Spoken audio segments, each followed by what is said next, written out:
Amado diácono Renato, querida comunidade da catequese paroquial, nossos peregrinos, visitantes, diletos internautas, nossos doentes, idosos, que sempre rezam conosco através de nossas mídias. Quero me valer das meditações de Dom Henrique Soares, de venerável memória, para uma melhor compreensão do conjunto das leituras bíblicas deste nosso 28º domingo do tempo comum. E a palavra de Deus neste domingo tem uma conexão com a palavra de domingo passado sobre a vinha. E Deus continua nos falando do banquete da vinha no dia de hoje. Quantas vezes na Sagrada Escritura o reino dos céus é comparado a um banquete. Para os orientais, o banquete, a festa ao redor da mesa, é sinal de bênção. Também nós sempre nos confraternizamos ao redor da mesa.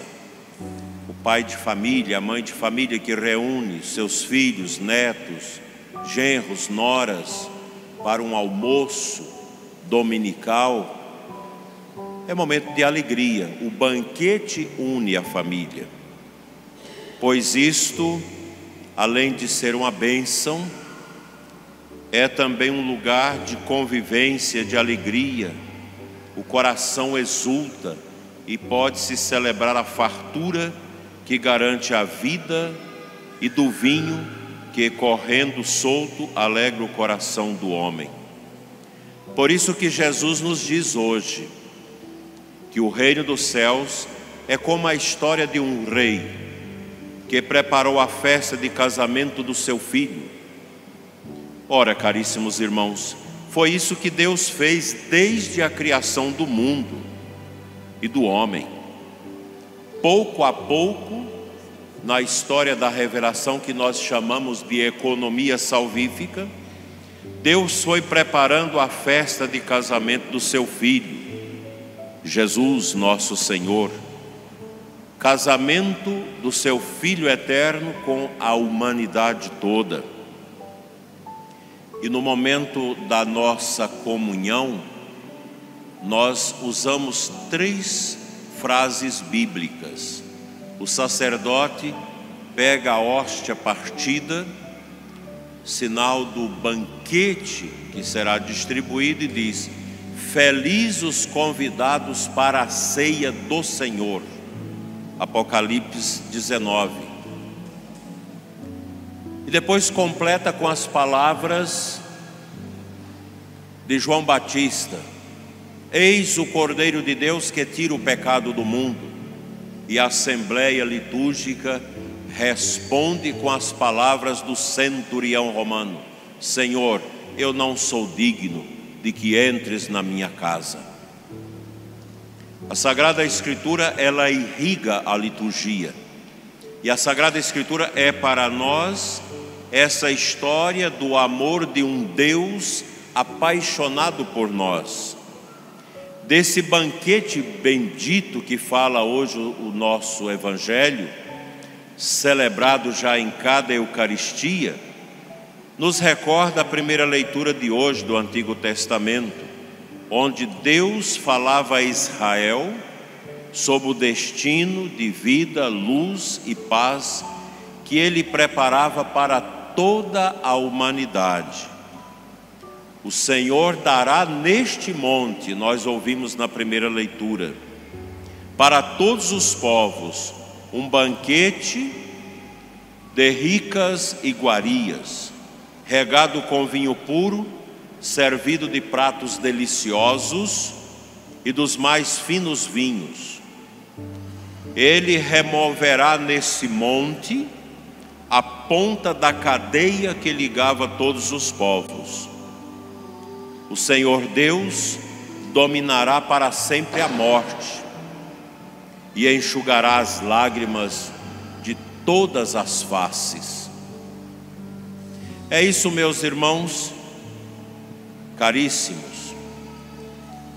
Essa é a paz que está no pensamento do Senhor para todos nós, no livro do profeta Jeremias. É a vida de liberdade e de felicidade.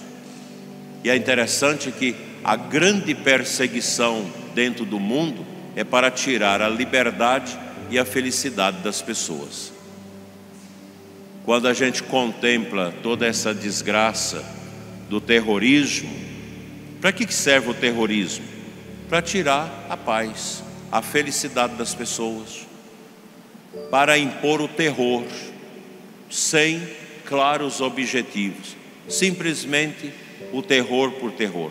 É o sadismo desta gente, que sente prazer em ver agonizar os seus pretensos inimigos, como eles dizem.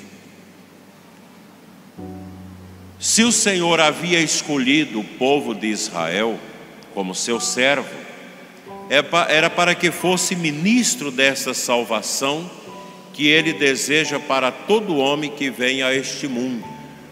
Todos, indistintamente, são objetos do querer salvífico de Deus. Deus não quer que se perca ninguém. O Monte Sião, que está na cidade santa de Jerusalém, seria o lugar onde brotaria a salvação e a bênção de Deus para toda a humanidade. Infelizmente, o povo da antiga aliança não compreendeu sua missão, a missão dada a Abraão, aos patriarcas, aos profetas.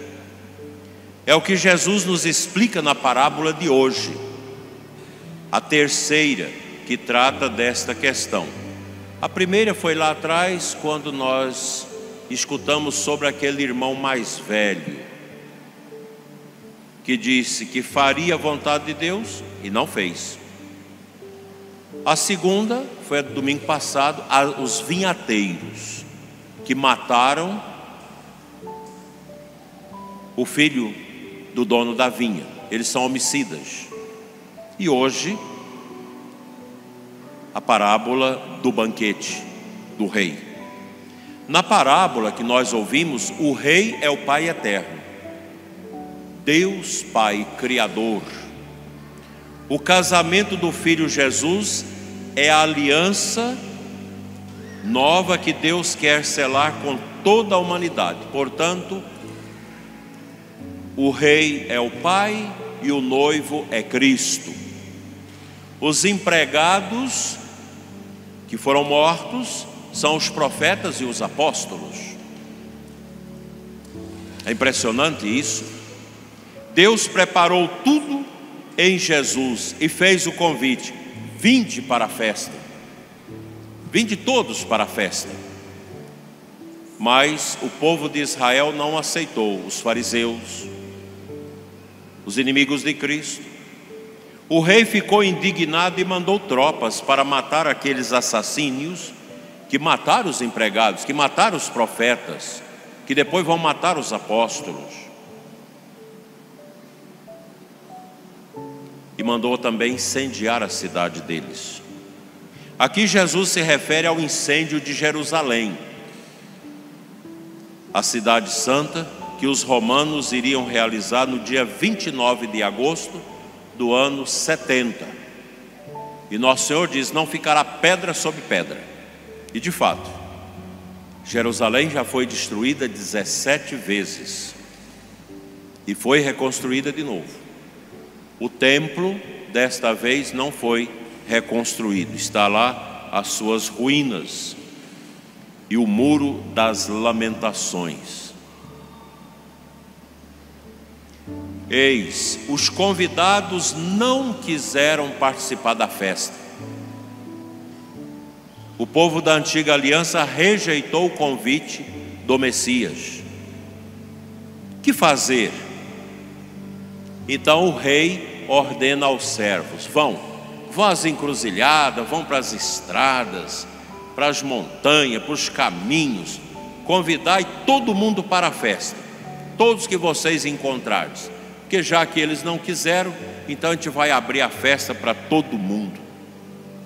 E a sala ficou cheia de convidados.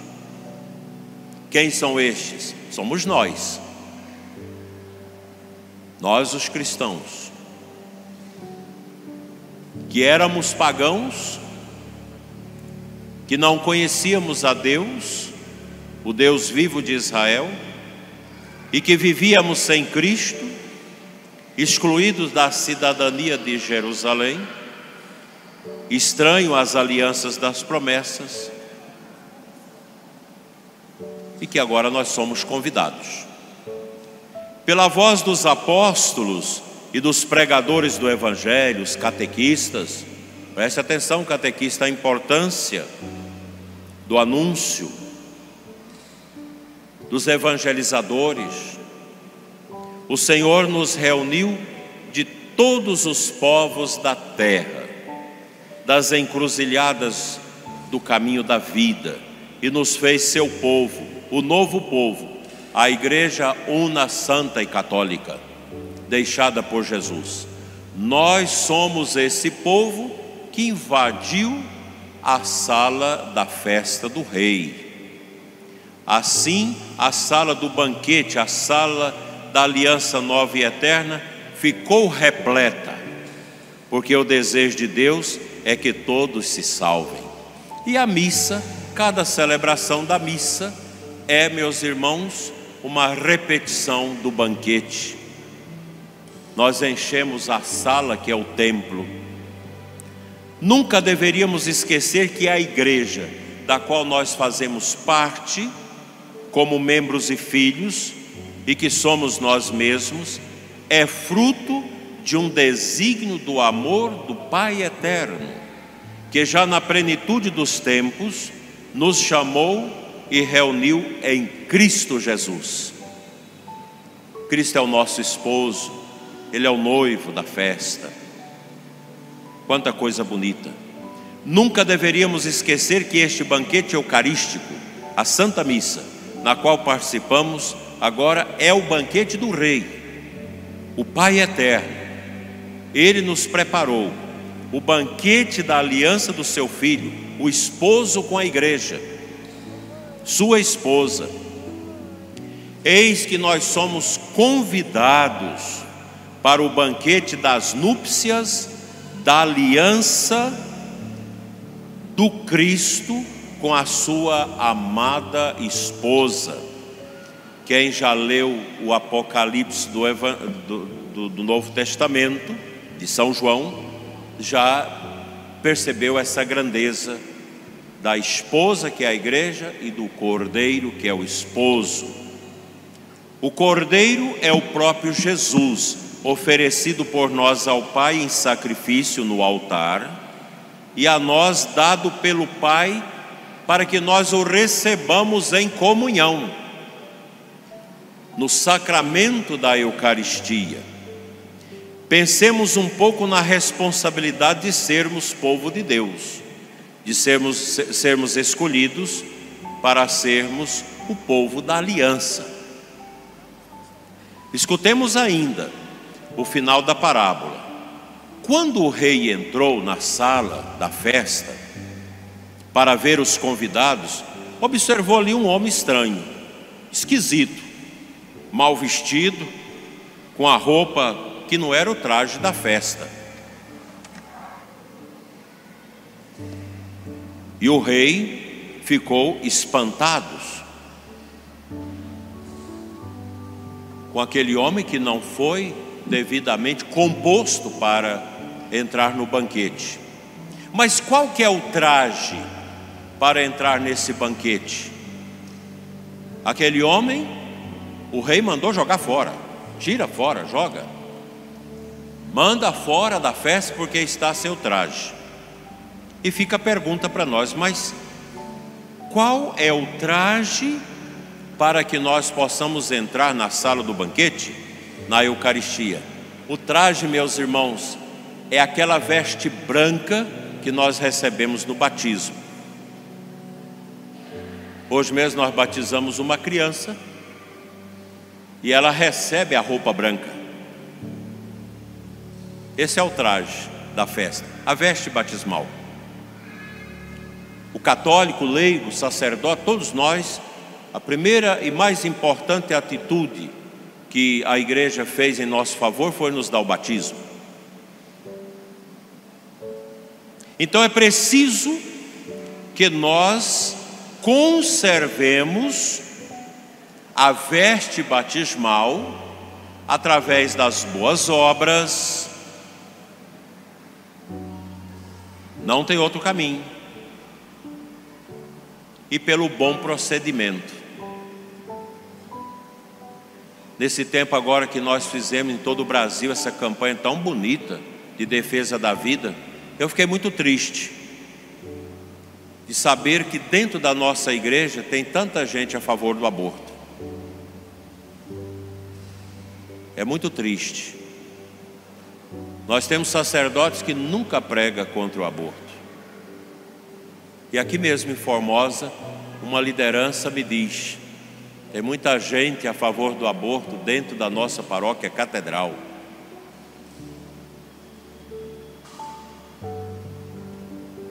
É triste isso. Essa veste já foi embora.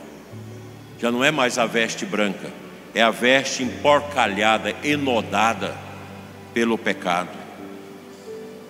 Nós precisamos ter esse cuidado para que não aconteça conosco o que aconteceu com o homem mal vestido, que o rei mandou botar fora.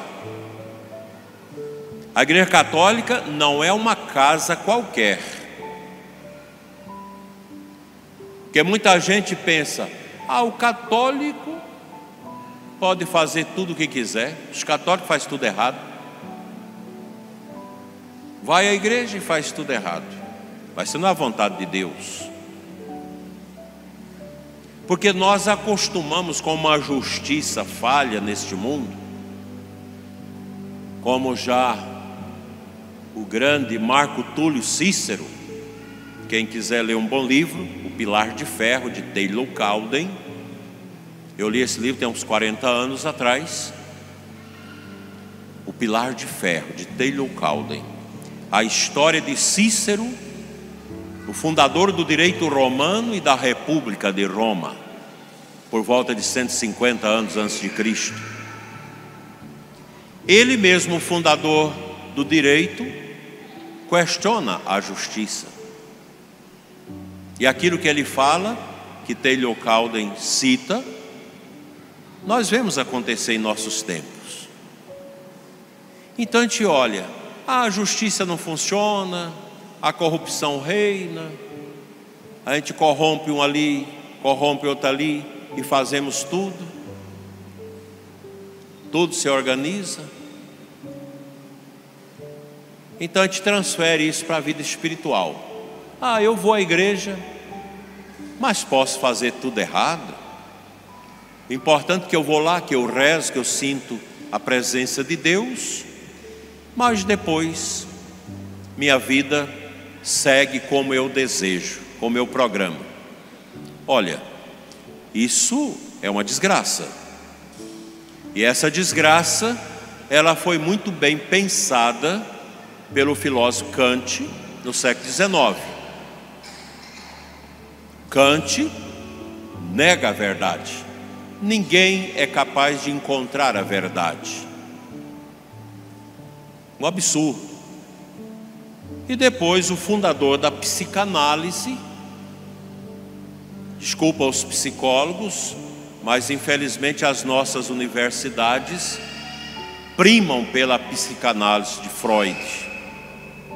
Freud vai negar também a moral, dizendo o homem é a libido.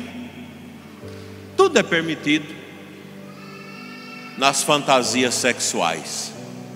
Esses dois pensadores influenciam muito negativamente o mundo. Vai sujando a veste batismal do povo.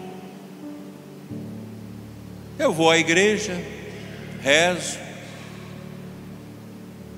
mas eu velejo no mundo do pecado.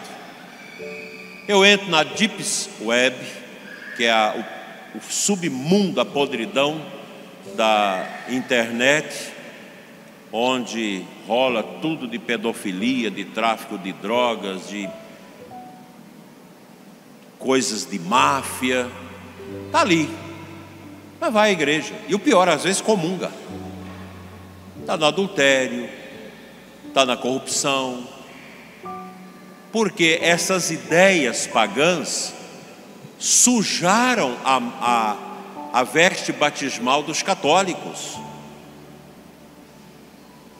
Meus irmãos, não é assim.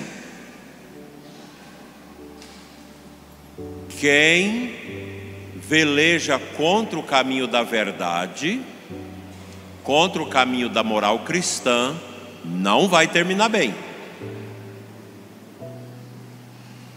Quando Santo Agostinho, no período da sua conversão, século IV, vai com Santo Ambrósio brigar com o santo, o bispo de Milão,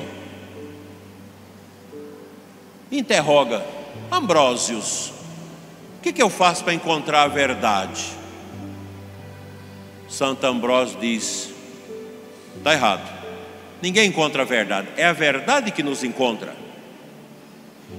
Isso tem uma conexão com a revelação divina. Na primeira carta de São João, ele fala: Deus nos amou primeiro. Gente, quando nós pensamos que descobrimos Deus, Ele já nos descobriu desde toda a eternidade. O amor dele chega primeiro. O amor de Deus vem primeiro. Antes que eu ame a Deus, Ele já me amou. E aquele que criou você sem você, não pode salvar você sem você. Porque Deus é tão bom e preza tanto pela liberdade, que Ele nos ama livremente. E a gente é livre para responder ou não ao amor de Deus. A fé é uma coisa muito simples, e a vivência dela também. Quem complica tudo somos nós, que não fazemos o discernimento espiritual na nossa vida. São Paulo nos alerta na primeira carta aos Coríntios 12, 4 a 8, quando ele fala dos carismas do Espírito. E lá ele deixa, no último lugar, o carisma mais importante. No primeiro lugar, o menos importante, a oração em línguas. No último, o mais importante, o discernimento espiritual. A gente tem que perguntar: isso que está vindo dentro de mim é de Deus? É do meu espírito ou do demônio? Se eu oro, se eu me coloco diante de Deus, eu vou ter a resposta, com certeza, do que eu devo fazer. Então, meus irmãos, não sejamos como esse homem que não preparou a sua veste. É tão bonito o cristianismo, nossa fé católica. Como é bonito o nosso ato de crer, o batismo. A gente vai peregrinando neste mundo, as gerações vão passando, e nós também vamos passando. Não pense, meu querido irmão, que você já está salvo. Não. Nós estamos pelejando, buscando o caminho da nossa salvação. Isso é bobagem, você pensar que já está salvo.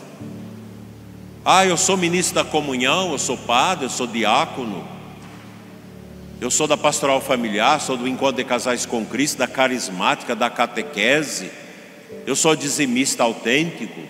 Não pense que você já está salvo. É preciso vigiar.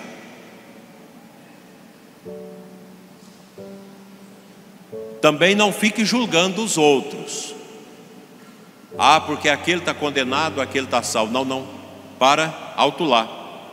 Ao Senhor pertence o julgamento. A nós conservar pura e alva a veste do nosso batismo, na firme esperança de que por sua misericórdia o Senhor nos administrará e admitirá a mesa da Eucaristia, da glória sem fim. Isso que nós estamos fazendo agora, que é a missa, é um retrato insípido, opaco, daquilo que é a eternidade que nos aguarda. Ah, mas eu não gosto de pensar nisso. Pense, nós estamos chegando no dia de finados, um dia muito importante que a igreja coloca para nós, para a gente meditar sobre a morte. E aqui fica esse recado: como eu vou morrer? Quando, como será isso? Não é para te encher de medo, mas é para te dar a prontidão de ser um servo prudente e fiel. E aqui eu lembro os nossos professores no dia de hoje, dia de Santa Teresa. Um professor católico deve ser alcançado pela verdade. Muitos de vocês têm sofrido nas escolas. Muitos de vocês têm partilhado comigo dores tremendas. Outro dia um professor, numa visita pastoral na diocese, me disse: bispo, estou faltando 2 anos para aposentar. Há mais de 30 anos que eu rezo o Pai Nosso em todas as aulas que eu ministro. E no mês passado a minha diretora me chamou e me proibiu de rezar o Pai Nosso, porque a escola é laica, porque a oração do Pai Nosso pode ferir quem não é cristão. Eu perguntei: mas quantas pessoas que declaram não cristãs aqui nessa cidade? Eu falei: não conheço nenhuma. É a perseguição à fé, essa desconstrução da nossa fé. E vocês, professores católicos, não tenham medo de dizer eu sou cristão, e não aceitar essas burrices marxistas, freudianas, kantianas que entram na nossa educação com Paulo Freire e companhia. Tenham a coragem de dizer: eu sou cristão e acredito na verdade. Não vou promover ideologia de gênero, não vou promover cultura de morte, não vou promover uma cultura sem Deus, uma ciência sem Deus. E aos professores católicos recomendo a leitura da encíclica do Papa João Paulo II, Fides et Ratio, a fé e a razão. Baixa lá na internet, Fé e Razão de João Paulo II, que vocês vão ver o que o Papa ensina acerca da ciência, que está atrelada à verdade, e a pseudociência, esta ciência lacradora, falsa, mentirosa, que foi aplicada no tempo da Covid, que muitas máscaras vão começar a cair. A falsa ciência, quanto mal faz. Que Deus nos ajude e preserve as nossas crianças dessa lacração medonha, ateia, que nós temos visto na nossa sociedade. E que a verdade de Cristo brilhe em nós, para que a roupa do nosso batismo possa chegar impoluta às portas dos céus, com a ajuda de Nossa Senhora, a Imaculada Conceição. Creio em Deus.